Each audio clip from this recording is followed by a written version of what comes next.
Welcome back, finally, to a new Forza Motorsport game. It's been about 6 years, but we finally have a new one. And I thought I'd try what everyone always seems to look for when a new game comes out, and that is the fastest car in the game. Now, I have had limited testing so far, and with how the upgrades work, it is quite difficult to test multiple cars. But I think this Jesko, from what I've seen so far, is the fastest car in the game at the moment. Now, top speed wise, you're looking at 279 miles an hour or 450 kilometers an hour. Now, that may seem a bit slow, especially compared to previous games we've had, the recent ones. But this game's kind of like some of the older games, where the second you hit 270 miles an hour, there's almost like a speed cap, like a soft cap that they don't really mention, but you can definitely notice, because every car you can get to about 270 and then it will stop accelerating. So it's almost like the air resistance is increased by 10 the second you hit 270 to try and stop you getting stupid high top speeds. But I've managed to get 279 with this Jesko, which admittedly does seem a bit slow compared to before, but it is the quickest I've managed so far. So I'm just going to run you through all of the upgrades you need to apply, the tune setup, and then make sure you stick around to the end of the video, and I'll go through the top speed run, and the best track, and the best location to hit the best top speeds. So let's get right into it. So starting off with the upgrades, with the new upgrade system. So if you haven't seen it yet, you just use car points, which you unlock through leveling the cars up. To assign the different upgrades, you don't actually need to spend any credits on upgrades anymore. And it is quite a good system, apart from the leveling, obviously, because that does take a bit of time. But you can remove the upgrades and then reassign the points without spending extra, so you don't need to waste a bunch of your credits trying different setups now, which is quite good. And one important thing to point out here, I think you only need to get the car to level 21 to use this setup. The upgrades after that are just the engine swap and the drivetrain swap at level 40 and level 50. Which you don't actually need for this top speed setup, so that will save you quite a lot of time. So you only need level 21, I think it is. So let's just get into all the parts I've used. So starting off with platform and handling, chassis reinforcement and roll cage, you just want to keep that stock. It's just going to be additional weight, which we don't need for a top speed setup. And here's another one of the new upgrades, ballast, which is essentially what it says. You can just add weight to the cars to reduce the PI. Which obviously you're not going to want to use for top speed. We don't want any additional weight, but this is quite useful if you want to reduce the car down to a different class if it's only slightly over. In previous games you would have had to increase the rim size or something along those lines, so this is actually quite a useful upgrade, mainly for track setups where you're just trying to hit a certain PI target. Springs and dampers, this one I've actually gone for drift springs and dampers. I did get a slightly higher top speed using the drift ones. It was only marginal though, so it's not too important, but I just stick drift on, so the setup's the same as my one. And then weight reduction, stick on the race weight reduction. Obviously we want the car as light as possible to hit that best speed. Getting onto tyres, front tyre width you've kept stock. And same with the rear tyre width, you don't really need that additional grip, and I found the top speed was very slightly higher if you didn't upgrade the tyre width. And tyre compound, this is one you can adjust yourself. So I've put on the drag tyre compound, mainly because it did give a tiny bit higher top speed, and obviously the acceleration's a lot better. But I definitely stick on the race tyre compounds 99% of the time. The speed's only going to slightly decrease, but it's going to make the car actually usable, because with the drag tyres on it can barely corner. But I put them on for now just because it will give you that top best speed possible. Onto wheels, I've just kept the stock wheels. They're already as light as possible, so I didn't see any need to change them. You can put on some other ones as long as they're the same weight as well.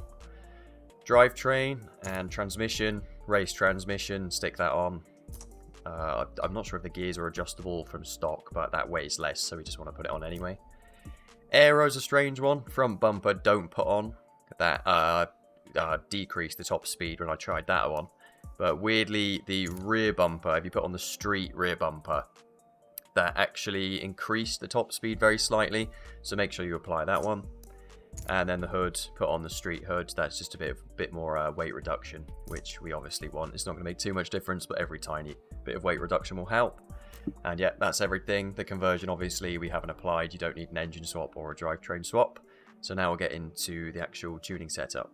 Now, moving on to the tune setup, there are actually a few new areas in here compared to previous games. So I will go into a bit more detail for those parts, but for the most part, it is fairly similar to previous Forza games in the setup you want to use. They claim they've built the physics from the ground up again, but I'm not too sure about that because it all seems to work out fairly similar as previous games. And one thing as well before we start, I am using imperial units, so PSI inches for example. I'll put the metric units underneath for those of you using kilograms, and I think it's bar for tyre pressure. So you can use whichever one corresponds to the units you're using. So starting off with tyres, we want to go 55 front and 15 rear, same as previous games really. If you go lowest on the rear, it just allows the car to squat a bit more, which tends to be how you get the highest top speeds in these Forza games. And then max on the front, just the least rolling resistance. Gearing, we do have 9 gears here, but you definitely don't need them. So I'm actually only using 5 gears. So yeah, these first to fifth are the ones that actually matter. Then you can see all the rest of the gears are exactly the same length, so you don't need to use them. Reason being, the car just has so much power that you'll just spin the wheels up if you make first gear really any shorter, so there's no need. So make sure you just copy that final drive of 347, 163 first, 124 second, 099 third, 082 fourth, and 069 fifth, and then the rest, just put them the same as fifth. If you put them any lower and you're using automatic gears, and it will change up when you don't want it to, so that's why I always match them to the same once I've found the one that's best for the top speed. Onto alignment, max negative on the front. That's similar to previous games as well, just least tyre touching the road, least friction, least rolling resistance, slightly helps the top speed. Rear camo we're going 0, and the toe, front and rear, also 0. You don't want any toe angle, that's going to ruin your top speed. Front caster, 7 degrees, and this is one that only corresponds to the drift suspension. It's not really important, but it is a new option of steering angle. It is what it says really, how much the wheels can turn. I've just put it at 50 degrees, obviously that is preference, it's not really going to matter. Roll bars, I've gone 40-40, maximum stiffness on both, mainly being because the springs are quite soft and the damping, so if you corner and you've got soft roll bar as well, the car massively rolls and scrapes the ground. So I've just gone all the way stiff on both the roll bars. Springs, I've gone max on the front, 1544.5. This is slightly, well, an important area.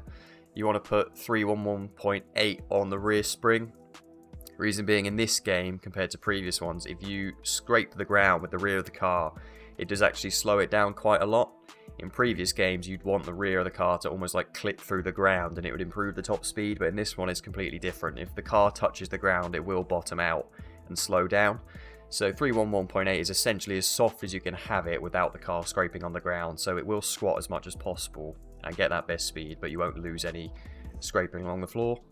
And then ride height, similar again to previous games, go all the way max on the front at 5.9, all the way low on the rear at 4.3.